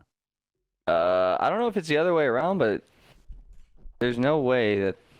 I mean, maybe it's right. I don't really involve myself in the vetoes too much. Yeah, you don't care, you just play whatever, huh, Clay? We talk about it the night beforehand, and then like Dill just kind of does it. Like, that's not us. We have a fucking 14-hour conversation about him going up into the match. I mean, I think off the bat, I thought the Fortress S&D being a game 5 was a big misplay out of Seattle, especially because they're not a particularly strong S&D team performance-wise. Playing you guys on what I think is statistically what your best S&D map. I mean, like all of our S&Ds are really good though. Yeah. Like at least you guys are a gross search team. Fortress is more so a coin flip than the other maps. So I think like if they were trying to do something like at least give, like if they thought the same way you're saying, where it's like, oh, we're weak at S&D, they're good at it, at least take like a coin flip map maybe. But like I don't know. I feel like we just have a very strong S&D pool, so it's kind of like you're kind of screwed either way you pick against us in S&D. That's fair, but they have a very small S&D pool, and I know they're winless on Hotel, but I feel like that would be a better play for them than squaring with you guys up on Fortress. But yeah, I mean, now that we have you here, do you want to talk a little bit about this series? Kind of how you feel afterwards? Clay, now that we're I have a quick question for Clay, actually, before we Clay, how are you guys got the highest first blood percentage in the league? What you doing? What you doing? Come on, man. You know all about us, bro. It's all about those prods and the pokes, bro. Love the prods and the pokes.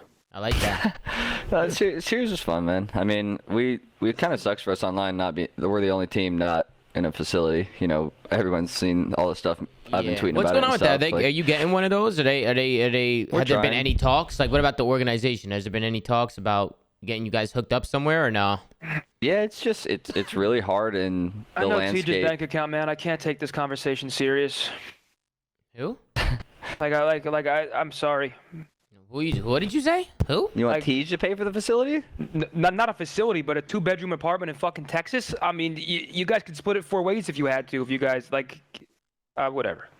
Yeah. I mean, that's a whole. I mean, every other team covers that stuff. I have a better idea. No. Hold on. Let me make myself clear. Their organization should 1,010% cover that without question. But it should. But I have a better better idea. Can afford to. I'm gonna start a fundraiser for you guys. If you would like to buy the world's finest chocolate, hit my line, and it will go. All profits will go directly to getting all of Vegas in Texas in a facility. Hey, if that's what we got to do to get us all here, I'm on board, bro. Let's get it. That would be. You see me schmooving with the sub though, right there? Nah, Clay, we were talking about you with that sub. What happened? Clay, I want to talk to you about this first map. It was very back and forth the whole way through. This one went all the way down to the wire. It seemed that you guys were just trading. You guys ended up breaking like the second P4, I think it was, like at the one after AC. That's P4, right? Yeah, that's P4. Mm-hmm. You ended up breaking that one. I thought you guys were gonna run away with this one, but what do you think went wrong in this first map? Because this was a good map. I mean, I'm just happy that it's competitive for us, right? Like, we're not talking about we're losing by 100 points or more or some stuff like that. Like, all the hard points we've been playing recently have just been super tight, and our practice has just been really good. So, like, I'm okay with, like, obviously you want to win the map, but, like, if it's single-digit difference at the end of the game, you're talking about 1 or 2 plays that go a different way, and the whole game is completely different, And so, it's obviously just, like, continuing to hammer out the kinks in the decision-making. Like, the new spawns definitely changed a lot, and it doesn't get talked about enough. I mean, we had to relearn the game since we came back, so it's only been 2 weeks. Do you agree it's better though? Because at first I thought it was awful, and now I think it's better. A lot of people said the spawns are better. I would say in a majority of the situations it's better, but there's like some weird 25, 30%. Like that house spawn on Mercado is unacceptable. Yeah, but so we're learning and stuff, and I still think that like, especially after being with my team on LAN, like how quickly we improved on LAN, just being able to sit next to each other and talk about things. Like, it's a lot harder to do that stuff online. Like, it really is. Like, to keep everyone locked and to keep everybody like on the same page and like, you know, they're paying attention and not looking at their other monitor or whatever it is. Like, it's just so much easier in person. So we're trying to figure out how we can do it online, and we're slowly getting there. And I think like this first map, we had some good plays. Like, we did some good stuff. We got broken a bit too easy, but we were breaking like instantaneously Yeah, back. you guys So were. like, if you get broken but you can break back, who gives a shit? And then right here, yep, AG was trying to play for this extra scrap time. Did you guys see him or hear him or something? I heard him clanking up the ladder. No way. It's loud as hell, bro. I heard clank, clank, clank. I was like, bro, he's on the ladder on me. And then this is one of those hills you guys are able to break. I know Mac finds one on rotation, so you guys, I like how you guys just stay patient here. You wait, and then who was that? That was Proloot that kind of got like that back spawn. And then you guys end up just winning some gunfights here. I thought it was a wrap after you guys broke this hill. I thought you guys were going to run away with it. But it went down to the wire. Clay, was there anything you guys felt like you went back and looked at and you're like, oh, we should have done differently? Yeah, I mean, of course. Like, we like this break right here should pretty much seal the game, like you're saying. And the fact that we did it so clean, I get 3 right here and then trade out. But like from this point on, you know, full setup, you're thinking you get to 220 or so. Like, it's pretty, like, you're set up pretty good. Obviously, I don't have to break P5. Yeah. But it's just like, we have an issue with the first map. Our comms are just insanely hectic, and I mean, Tom, that's been an issue with me for the entirety of my career. Yeah, too much energy at the beginning. But then like you lose the first map with no energy, and people are like, all right, come on, start calling out. You gotta find the right balance. So, yeah, there's a balance there, and I think like shit gets lost in the sauce here a lot. Like, here at the end, we end up breaking this P5, and we actually could have got like really, really close to winning right here. And the comms, Byron was in laundry and was like, hey, I can't help Hill. And I was like, Don, help me Hill. And Don misheard what Byron said and thought Byron was helping. And then Sib runs in and does this. And like, this is the last 22 seconds of a Hill, you know? And I think I'm behind because I'm watching on the stream. But that is big time though. I know, I see what you're saying, because it looked like there was a miscommunication. It was just hectic as like the comms go, you know? And I think if we just clean up the comms in the situations, like, and everyone clearly hears each other, I think it'll be a lot better. Yeah, and then I mean, ending on like a third P1 is kind of hectic, because this hill is insane, dude. This hill on Embassy is kind of nuts. There's like so many places that people are coming from, and I feel like people are kind of spawning everywhere too. The spawns are a little crazy. Like, look at, did number 5 spawn there? Like right here, like look, number 5, he's spawned. Oh no, I guess, and then the other guy, number 6, he ends up spawning, I think, like back AC. Or, oh no, he spawns P2, and then number 8 spawns P4. So they just like, people are kind of just spawning in different areas, you know? Like, you gotta kind of be on your toes at all time. When I came out of my streak at the end of the game after I got to 2, my teammates were calling out the spawn on the guy coming out the like staircase S1, what we call the like planner's doorway on me. But like, since the streak it just went off and it's chaos, I didn't like register the call out right away. And if I was able to like register that and just like out of my streak pre-aim that door, I think like we probably win the end of the game, you know? So I genuinely think it's probably just a comm issue. Nah, it was a good play from Mar too. He ended up finding 2 at the end of that one on the street, and he kind of just opened it up for the squad, and just like that, Seattle, they go up 1-0. Let's take a look at the scoreboard here. Clayster 25 and 24. All right, Clay, you went positive. Old man still got it, dude. TJ had a rough first map. He had a rough map number 1. He had a rough one. Jesus Christ. No, I'll defend him. You know what's crazy? We lost he by ate 9. insomnia cookies, and today he had mayonnaise. Wait, he's dude. still doing that? He's still doing that? Those 3 a.m. insomnia runs? No, dude. It's even worse, Pat. His teammate Don ordered him insomnia cookies. So he said Tej was sad last night, so he ordered Tej 3 insomnia cookies it was last a night. kind gesture. And dude. then, like, it was a kind gesture. No, but okay. What? Listen, Get in some like celery, bro. Like, yeah, listen. I can look Some past ranch. insomnia, but for TJ to eat mayonnaise today is it's insane. Nah, you can't whip at the mayo on He's already game day. lethargic, Clay. You put mayonnaise in that kid's body on game day. What the fuck do you expect? Yo, crazy stat though. So in the last, I guess, 4 years of Hardpoint in the CDL era, Modern Warfare 2, this game has 4 of the bottom 10 P1 hills for least average time. That's kind of wild. They're all just like contest fest where no one gets time in P1. Love it when Pat comes in with the stats. Love that. You don't start with trophies either, so nades just blow people up out of the hill at the beginning of the game. There you go. But talking about TJ, we were talking about this during the stream as we're watching this search. Is TJ right now might legitimately be like a top 3, maybe even the best S&D player in the game right now? I don't know. Oh, how you feel about that, Clay? Like what I'm seeing TJ do on a daily basis in search right now, like super impact player for you guys. And then right here, look at what Pro Loot does right here, by the way. Seattle absolutely trolled here. Big play by Byron. Yeah, really I big mean, we coordinated this with a stun too, so like they were all stunned right there when Byron peeked it, and I stunned him with the sniper and stuff. So it's like we have little microcosms, but TJ honestly has been so good. We've all been really good at search, but TJ in search obviously shines through. Like he makes heads up play all the time. He catches timings when he has them, and confidently takes chows, which is what you want in your like search player, like entry player. Since Byron's carrying bomb most of the time. I think we're all just a godlike search team. I think we all think about search. If we could apply our search mindset to respawn, like every rotation is a new search round, like I think we'd be way better.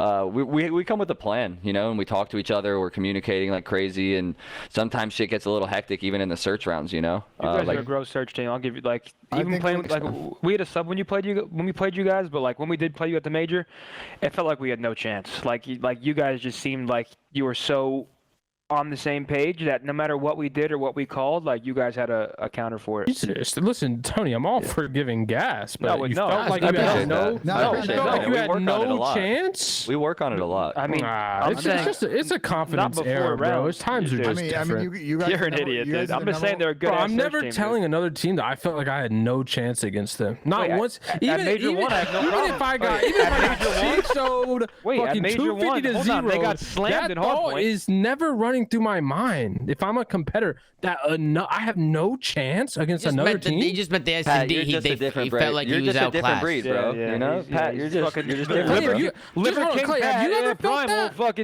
Wait, Clay, have you ever you felt like you sat across with somebody and thought to yourself you had no chance? Bro, yeah, as a competitor, I'm gonna tell you, no, I've never thought that. But hell yeah, I've sat down across with people and be like, dude, we're about to get fried. Like, what? No. Well, it also wasn't that. Though. I've never before. I'm saying like in hindsight, like after, it's like we couldn't do anything. I mean, look, to the point on you guys in search right now, Clay, I think you are statistically the best defensive team in 1%. Look at TJ with the route. Look, Ben, look. Overall map win percentage, and I believe you guys have first, after today, I think you're probably number 1 in first blood percentage. So, like, yeah, you guys are definitely probably likely the best team in the game right now. It's tough in respawn, too, being online. Like, Tej and Byron at the LAN, it was me that was fucking costing on LAN, and they were going off. And then we get back online, and it's just, like, really tough with all of us being split. Like, even against the Dallas team is the best team, like, we get split-wise online, and still we're at a disadvantage. Like, they're all on, like, maximum 25 ping, and Byron and Tej are all fluctuating in the 40s and 50s. And it's not, like, that difference, but, like, this is our clearly best. It is for Tej. Yeah, I mean, it actually is, and it's like we genuinely think that a lot of these 9-point, 10-point games, if we just had better connection to the servers, like that's one gunfight. That's like 3 kills. Yeah, 3 kills is changing that scoreline. I got an out of the box idea for you, Clay, and you may see where I'm going with this. You know people potentially in Dallas that have office space. Have you asked them if they still have some of the office space that they may or may not have moved out of recently? If they still have that, you guys can use that as a space. Then you just got to figure out where Byron and Tej can stay. Who am I talking about? Yeah, when you say people in Dallas has office space. For example, like and I would never in my life let another team come play on my facility for league matches. No, that's never gonna happen, bro. Wait, hold on. Ever in my life, Hell no. Never let another team. That's insane. Clay, we could talk off stream, but I'd be interested in doing a little business opportunity here where I purchase a 2-bedroom apartment in downtown Dallas, and then you guarantee me a percentage of your price. What? As a team? I mean, all right, you're gonna have to run that by Byron and Tej. Yeah, I mean, you guys can talk about it. You have to talk about it. Yo, how about me choking that? I was gonna say no, Clay. I wanted to ask you, but Ben was talking. I didn't want to cut him off.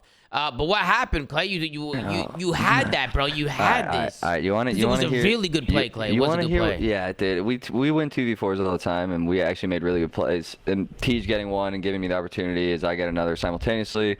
And honestly, dude, what happened is we haven't been playing on CDL accounts because they've been broken, like these accounts that we play on matches and what we usually scrim on. And so my audio setting was still turned down, like super far down from when we were playing last time. And so during this map is when I realized that during that, all my teammates heard him moving, but I didn't. And so in my head, I thought I had to check, but they like heard him moving around the bomb right as I checked, and they just like didn't say anything in time. Tough. And so I literally went to my audio settings after that round. It was on 30%, bro, and I cranked that shit to 100. Yeah, dude. they probably heard it. And they didn't say anything because they probably thought you heard it. Or they didn't want to mess you up, maybe. Exactly. They didn't want to mess And you so up. my audio settings were wrong, and then I just I sold like checking for it. If I would have like heard him at all, I would have just like shouldered it or jiggled it or anything. Yo, Clay, I'm gonna need you to stop planning B-bomb on a CeeLo. Why? Well, it's you got can't the say that, Pat. absolute lowest. It's actually a negative round win percentage, below 50% of the rounds that are planted on B-bomb are lost on a CeeLo. That round right and there. A is 67%. Lamar just pieced y'all, bro. Lamar pieced y'all up. That delta's pretty crazy. Lagged right there, and it fucked our whole play. Listen, I'm not talking about that specific example. That is We're what talking happened. about every Right B-bomb there? plant. Bro, right here before this, he was fully frozen there, bro. Wait, let me see. That's what he said in the comms. He goes, "I'm lagging." Let's see. And I was Let's like, see, "Oh," bro. and I flew off on him, dude. I had look at me on top of the tent, bro. Don goes, "Again, BS&D, just run to BS&D. Don't worry about getting sound horde. Like Clay has everything." Bro, and then he not goes, lagging, "I'm bro. lagging." He goes, lied "I'm to you. lagging." And so then I'm like, "Oh, I gotta trade this guy." I jump off on him, and I hit him with 3 bullets, dude. I fly at him, hit him with 3 bullets. Thought he was one shot. Call it to Byron Chows. He was not one shot. Damn, bro. He was nowhere near one shot, bro. Fucking bad news bears, dude. 2 of my bullets went through the wall, dude. So I hit him with 3, but 2 of them did literally 3 damage total. So like he was not one shot. But then over here, I got nervous, bro, because you jump out like a fucking maniac. 2 HP. I had a pistol. No, I know you went nuts with that pistol. You went crazy there, and Bro, yeah, he I was was gunned him with the pistol. Yeah, Look at me go. I thought for Look a at me second go.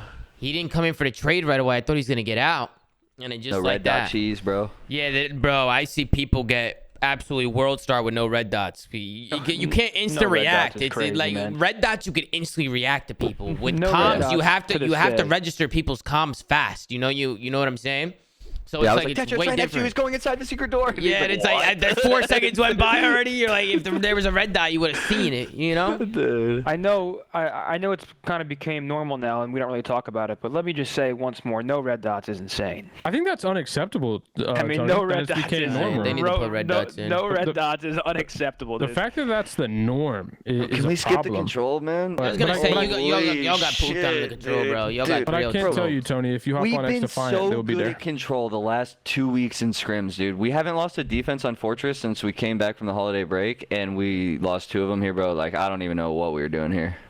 What running happened? at him. We're just running at him, just kind of like Running at him. maybe just like losing composure a little bit. You guys- Maybe a bit. I don't know, but it just felt like You gotta give credit to Seattle boys too. I feel like AG like running around in here is so this annoying. shit is so annoying. You can't catch It him. actually is annoying. Dude, you can't kill him, and then you gotta like sell 3 people, and then they get ticks, and it's like, yeah, bro. Well, the problem is only 2 players can actually do it with the Vaznev. Because Exactly. if I run top rails with a Scar and try to kill Pred, I am getting fucking blown away. So you have 2 options: either the entire roster takes out Vaznev and goes fucking hunting for Pred and Art, or you send 2 of your minions in front of you and you're like fetch, and fucking Nero and Reese are in front of me, and I'm just beating the fuck out of them, praying to find them. Bro, at this point, Don goes 6 to 10. Yo, our lives. Dude, me and Teach both died as he said it, dude. Yeah, that's actually hilarious. I didn't even realize you guys. I didn't even realize it either till I looked up and you said that. I was like, holy shit, their lives are gone. and, But you know. I assume, Clay, to your point, like you guys kind of reflect they were major one. What is that picture, dude? A game of opportunity for you guys, right? Yeah, I mean, dude, we That's we my know boy Teach. like we know that number one S&D wins championships, and if we keep making sure we put in time and evolving that, like that'll always be a strong point. Hardpoint, man, is like at the pro level, anyone can win hardpoints. Like it's literally 55 win percentage is like max last year. yeah, for top teams, so, exactly, yeah. right? So like coin flip those, and then if we know we have to fix the control, we've actually been really hard focusing it, watching a lot of the best control teams, like trying to implement it a lot. Like I wish we could have shown a better performance in the control because we really have been working our asses off on it, and we've been playing super well on it, and we just for some reason in this one just weren't playing good. I don't know. COD, man. Sometimes it's just not clicking on the day. Once Preg gets in your ass, dude, it's like holy fuck, dude. Like, Hey, bro, yo, Have you once guys- he's have between you seen the cheeks, he boys? ain't coming out. Yo, Clay, you watch The Boys? what? Yes, Nah, Dude, you know who he is? Nah. He's Val's termite, gotta Clay. edit that out, bro. Clay, Nah. he's termite, dude. Jesus Christ. You know what I'm dude. talking about? Oh, I know what you're talking If about. any of you guys have dude. seen The Boys, Pred is termite, dude. He just shrinks and crawls in your See? ass. Sam says, hate when Pred's in my ass. Nah. He knows the feeling, Nah. dude. Sam Nah. knows the feeling, dude. That's Jesus, man. not- What I'm a- an art, bro. I'm an art. Yeah, I'm maps, bro. They can't kill me, bro. It's Clay. Get a scar, bro. Dude, we're just using Wait. inferior guns, then. Wait, That's all it is. say Lamar. Bro, you guys are tripping on this Scar Lamar. Vaznev shit, bro. I'm gonna be Lamar. honest. Yo, Lamar. Yo, Donald. I just killed Donald in the art. Like, bro, every time I have this conversation with this Vaznev Scar stuff, it's always with AR players. I'm never having this convo with sub players. Bro, the sub nukes. Did you see what I So just does the did with it on Scar, Embassy, though. bro? So does I'm the Scar, 30 though. years. I'm almost 31, bro. Did you see what I did with it on Embassy, No, man? but Like, that makes Ben sense loved though it, because dude. it's so Ben's loving it. MSC the way it's mapped out. It's like all close quarter combat in those buildings and stuff. So pulling it out like makes sense. You know what I'm saying? But like the Scar still blows people away, bro. Like look at that. Look how Dante just killed Don. Look how he just killed him right there. Like, Headshot, bro, It's wait, headshot I don't. multiplier. Yeah, but like that's how Headshot. it is with the Vaz too. Like headshot multiplier, you get zapped. Like bro, he blinked and he's dead. You know what I'm You saying? shotgun people with the sub sometimes, dude. No, you you with do AR, but both. you do It's it more both. with the Now, sub. I will agree that because you have more pace with the sub, you know, and you get the quicker off the hip. You know, you aim in quicker. Your ADS is quicker. And it makes it a little bit better, right? Please, Like, not this conversation. but I don't know if it's OP. You know, like I don't know if it's like OP and it's like the Scar is like useless because I feel like the Scar is pretty good. Would y'all agree with that? I think there's something to be said for every AR having to choose from all these attachments when the sub's just been using the same 3 attachments all game. But AR players have to choose between like 50 million I think you different guys. things, bro. I don't know why you guys do it. I think you guys can get rid of all that. I don't know why you guys do that. Just get rid of those GAs, those attachment GAs. Like, just get rid of them. Get rid of all the extra attachments. Well, because what attachment do you have GA? The one that makes you aim in fast? The fast Scar? Is that what you guys have GA'd? Like, what do you guys have GA'd? Dude, I don't even know at this That's what I'm point. There's saying. so I don't much even shit on know. the I don't list. even know what the hell you guys have GA'd at this point. Some people are using the DLC sniper, bro. Nah, that's unbelievable, bro. Dude, a lot of people are. That's unbelievable. But listen, you guys got pissed on in the control. Any final thoughts on the control, Clay? Well, I mean, you guys, it was kind of a bloodbath. I'm not gonna lie. I think we got like maybe 8 total round wins in every control combined. So, you know, we definitely got to work on that one. Damn. And then we get into the Mercado hardpoint, which Clay, this is where Clay, you were getting fucking busy, bro. Like, I'm not gonna lie, you were getting busy. You've been whipping out the Vaz. man. So Clay, do you pull out the Vaz or are you picking it up? Both. Oh, both. Okay. We play very flow based. Like, I don't know. I think we just Explain understand. that to the chat, Clay. Like, if I spawn in a situation where I know I'm going to have to push the guy out close and hill, I'm going to switch to a sub and run at the hill. And being able to identify those situations and do it confidently, I mean, bro, I'm moving. Like, I'm actually moving on You're the map. moving, Clay. Lamar's ankles got broken badly for the hill break. Yeah, my No bad. way. So that's where I'm going badly. right now, Clay. I'm going to the hill break at the very end. Because this is where Seattle, they get a good rotation here. They can win it on this hard point. I mean, you guys got to they- be clinical here. They should have won this. I mean, me and Tej make like Yeah, they Sid throw gets this. 2 mid map, and Don and Byron actually go God mode and 2v3 them in the hill. And I don't really know what happened. Like, I don't know how they did. Byron said he ripped the dude off the dumpster heady, which is like one of the best headies in the game. So I guess that's on Byron for just going God mode after me and Tej got pieced. No, they just went crazy. They just pinched. They just slow played it. Mac They was, won they their were both watching fights. the back. They're both watching the back there. No, one they was watching weren't. The door. Now go turn around. Wasn't Go he? back up. Wasn't he? No, number 7 whipped around. Wasn't he looking at it? Number 7 whipped around. He's looking at it, bang, you moron. He's looking at it. He's looking at it, man. He's looking at it. He's laying down. He's laying down, looking at the front door. Oh, he just got gone. Go He point. just got gone. They just got they lost the fights. Clay, I did check. You're actually not the worst control team in the league, by the way. I love you though, baby. How? You're tied for last with LAG. Okay, thank God. Nice.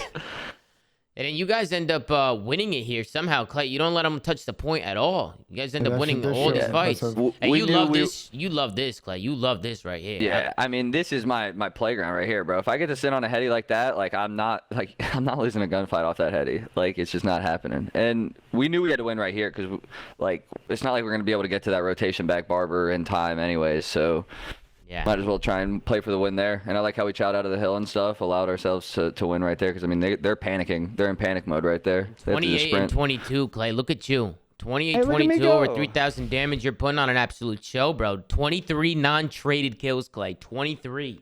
That's good work out of you. And then obviously you guys push the last map, and we go into a Fortress S&D, which I feel like is a probably the most one-dimensional S&D map I've ever Wait, did you watched. play this stuff on the P2 right before that when Lamar got dove on? No, but I can go back and look at it for you. You got it, bro. Yeah, Come no, on. I This got is you, bro. I got you. This is me in the purest form, bro. So you want me to go back to the P2? Right at the end. The P2 right before the end, before it switched to that P3. I got you. Let's take a look here. We're in a P2. You're talking about this hill, right? P2. Yeah, but like the last P2. Second. Here we go. Oh yeah, this is not the last one. Whoa, I went to the wrong spot. You are faded, my boy. No, I just went to the wrong spot. I clicked the wrong. I'm looking at timestamps. You know what I'm saying, Clay? I look at timestamps and shit, but I am a little faded. Yeah. All right, man. Go to the last part of this P2 here, and let's see what Clay does. What do you, dolphin dive cheese him or something? Like, what do you do? Bad, bro. Yeah, it's not the end of the P2. It's like in the middle of the P2. That's the middle of the P2. Okay. Yeah. Let me see. Is it on camera? Come on. Yeah. Oh yeah. Oh, I think I see it. I think I see it coming. Is this it right here? Yeah. This is it right here. Bro, yeah. Come on. You're I finessing. run through tunnel you're by finessing. myself, bro. This You're is by finessing, bro. myself. Stay alive for the team. Get the kill, bro. Kill that Pred 30 first seconds, too, yeah. Kill that AG. 30 seconds, man, that's game changing 30 right there, bro. That is good plays out of you, Clay. No, that's impactful plays right there. I actually got a live recap of that. I took a screen grab when that happened. Check this out. Ladies and gentlemen, let's check it out. Let's see what the slay is showing. Come on, man. Pat, he's breaking ankles. He's breaking ankles out here, Pat. He's breaking them ankles or what? Yes, sir. That's what I'm talking about, Clay. And then we get into to map 5, Clay, which is a fortress S&D.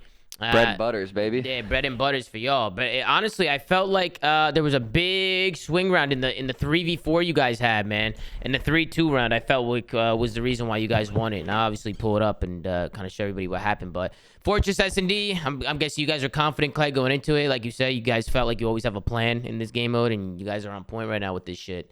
Well, how did you feel after this one? Closing out the series, anything you want to say to everybody in the chat? Everybody showing love, supporting you? Yeah, man. I think it's like I said it to my team afterwards, man. I'm just really appreciative, like, to be in the position to still play competitive COD, right? As a career, I'm sure Zen feels the same way, right? Like, just being able to be a part of the 12 teams that are competing and putting on a show. Like, I'm just appreciative of the teammates that we're working and pulling out some dubs. Like, it's a lot of fun, man. Like, this shit is a lot of fun, especially when it goes your way, and it's a lot of not fun when it doesn't go your way. It is the most stressful thing in the fucking world when it's not going your way. And so just to be able to come out and perform, get top 6 at the major, and then just start finding our form online a little bit and in practice and kind of getting comfortable with each other. It's just, I'm just happy to be a part of it and appreciative of the work we're putting in. And I mean, this last S&D, like, we just play well together. Like, we all like you're talking about the 3v4 and stuff. Like, we just recognize like what's going on the map, and we just try and take what the teams give us, and like try and help each other, try and use like initial good spots to get info, and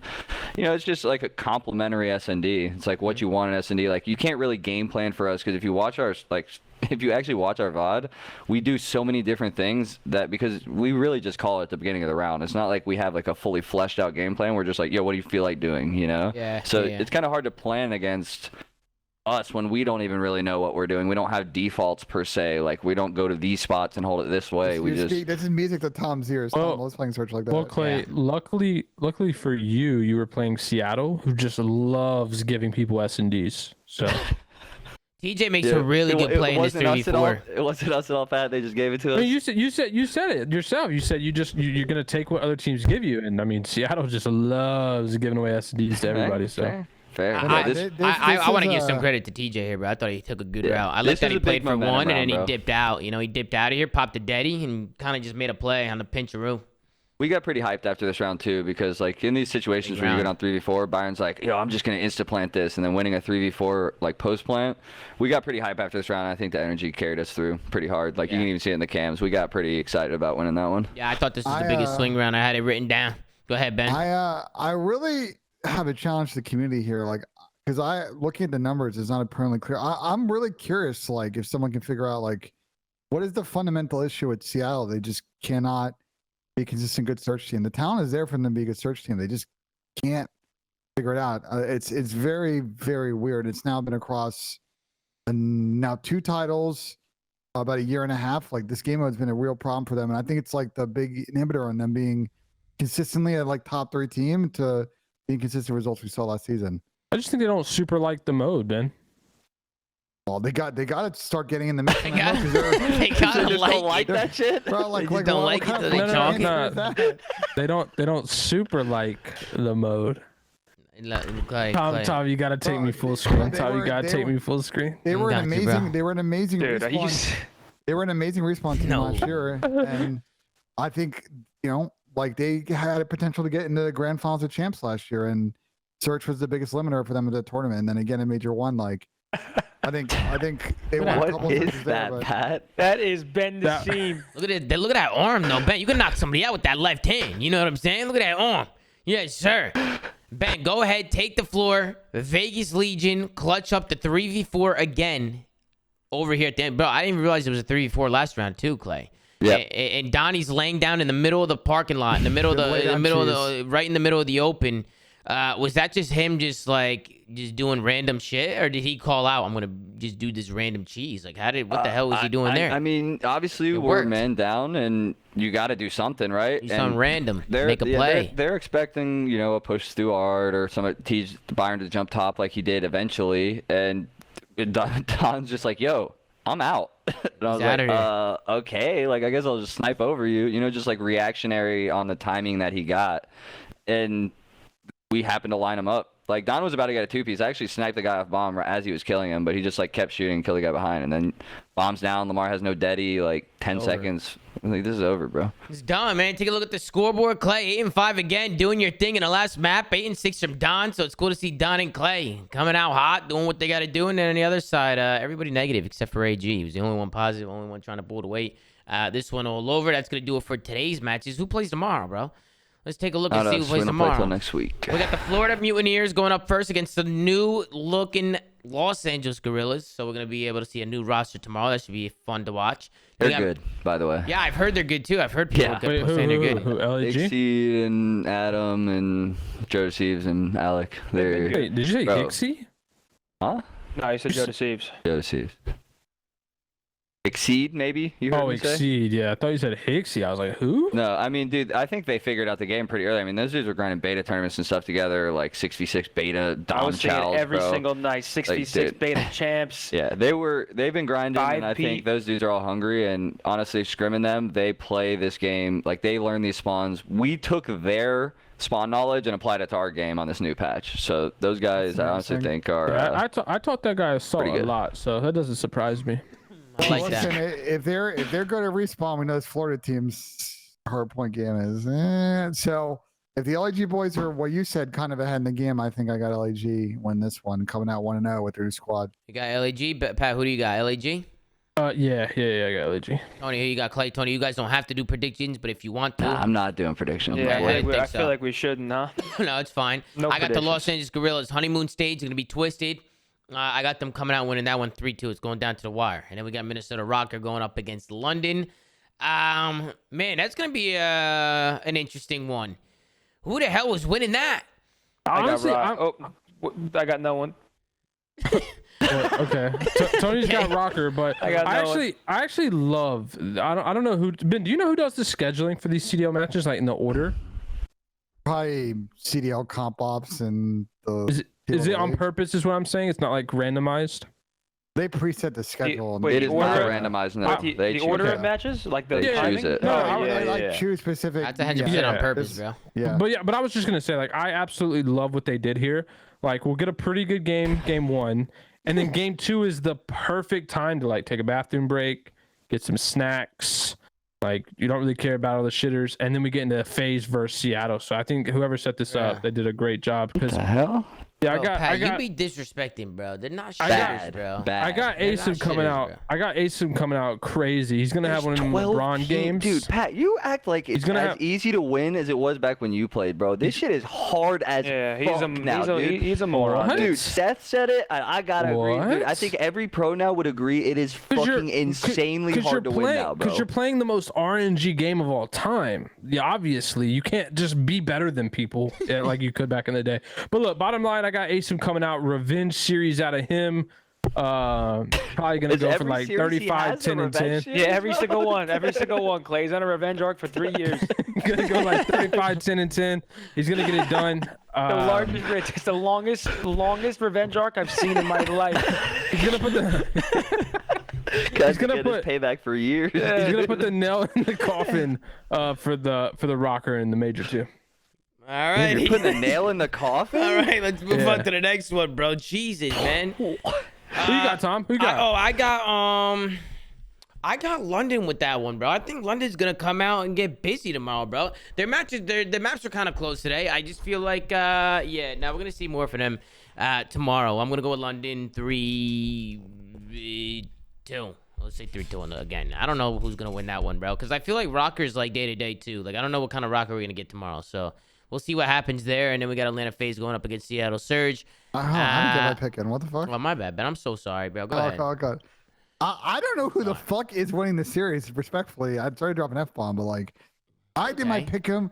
I guess I'll stick with my pick'em choice that I made like today, like earlier today, where I picked London 3-1 over Minnesota. But like, I don't feel confident at all. Like, I don't know what to think of this matchup. I think Minnesota should win this on paper, but I can't trust them to win a series right now. So I'm hoping I'm wrong, and I'm picking London. We'll say that. Alrighty, and then let's go over to. I I got my two duos. I got Attach going up against Asim. You know, it's gonna be tough, man. It's gonna be tough to watch. And then we got Atlanta FaZe going up against Seattle Surge. We got I'm going FaZe with this one, bro. Surge came up for loss. I feel like FaZe, they're gonna want to come out with a vengeance. I heard FaZe has been looking nice too. I don't know if you guys want to add anything to that. I know you guys up LAG. I don't They know if you always guys- look nice, bro. Come on, I mean, You know. what do you mean? When do they look bad? They're bad as like third place. Dude, Yeah, you know true. what the... True, bro. It's actually insane. But yeah, them going It's up not against really the that Surge. It's insane. always a good It's matchup just- when they play the Surge, though. It's not. I mean, it just goes back to what Clay was saying. Like he didn't think it was that easy to dominate. I mean, they're doing it consistently for years. So clearly, it's the level of competition is not as high as some people think. But yeah, I got FaZe smoking them here. 3-0. Okay. I got 3-1 FaZe. I think FaZe is gonna win that one 3-1. Ben, who do you got? I got FaZe 3-1, and I would like to pick Seattle in this series because they usually turn up in the respawns of FaZe, but I'm just Seattle and S&D right now is not a good combo, and this was the reason that in this matchup, Seattle fell short. The first time they played, I believe in Major 1, the times they played at Champs, like I will take the better S&D team in these series where I think we have good 2 respawn teams, and that'll be FaZe. So there you go. All right, and we got LA Thieves going up against New York, bro. I mean, from what we saw out of New York at the event, I gotta go with New York, bro. I don't see them losing right now. I feel like they're on point. I'm gonna go with the New York Subliners 3-2. Who do you got, Slay? Pat, go ahead. I actually got a statement game here out of the Thieves. Statement game. Yeah, I think the Thieves are gonna come out and say, what you've seen the first couple of months is not what we're about. We're the world champions. I got them coming out hot 3-0. Ben, who do you got? Wow. I think we're going to see a really competitive Thieves in this. I have New York winning 3-2 though, but it'll be a banger, and I do think we're going to see a way better Thieves this major cycle. Hell yeah, man. We got more matches tomorrow, another watch party, another episode, and we'll get right back to it. But Tony, how do you feel to be on as a co-host today? You feel good, man, or listen, what, man? Thank Really you guys appreciate you, man. Thank you guys for having me. I'm sorry if I looked a little bit out of it. I got a blaring headache, but I hope you guys you guys enjoyed. Thank you for having me. Obviously, I mean, we you know what you and the show have done for me, so I appreciate it. I'll be honest, it took me a while before I realized that it wasn't Haggy in that bottom corner. No bullshit. What the fuck? What do you mean? What do you mean? I thought we were running this show as normal until I did like a double glance. I was like, oh shit, is that Zinni? Yeah, all right. Okay, you were arguing with him the whole show. All right. Yeah, once I realized. And then we got Clay. Clay, thank you for hopping on, bro. I appreciate you, man. Thank you for being a guest, Always a pleasure bro. talking to you guys, man. Yeah, no, I love having you on, bro. Wait, and look good at us. job Who would today, have thought bro. we'd still be here, man? I know, right? Still, fighting, duking it out, man. Nah, I love to see you do well, Clay. Love to see you do well. Do your thing, bro. Always rooting for you. And hey, Ben, why don't you hit us with a putt real quick? We got 2 special guests today, so hit the fucking putt, huh? No problems. I don't want any I heard problems you've been here. off this year, Ben. Yeah, he's been a little shaky, bro. I'm not gonna lie. I'm really streaky with the putter right now. That's the issue. Yeah, nah, he's. But it's still like golf off season here in Ohio, so we're not grinding as hard as it was.